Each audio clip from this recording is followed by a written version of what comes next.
সম্মানিত সাংবাদিকবৃন্দ, আসসালামু আলাইকুম। আপনারা একটু সেট হলে বোধহয় পুরোটা কভার করে আর একটু জানেন।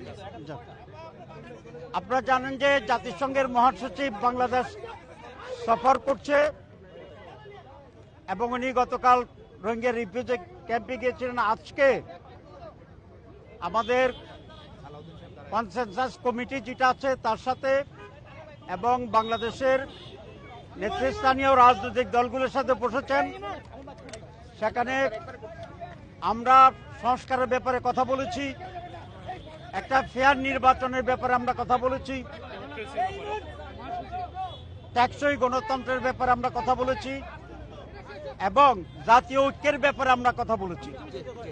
এবং সেক্রেটারি জেনারেলও আমাদের বক্তব্যের অধিকাংশই সমর্থন করে বলেছেন তিনি বাংলাদেশের সিদ্ধান্তে আমাদের কাজে উনি সহযোগিতা করবেন এবং সুষ্ঠু নির্বাচন ব্যাপারে আশাবাদী এবং ওনাকে আমরা জামাতের পক্ষ থেকে ধন্যবাদ জানিয়েছি।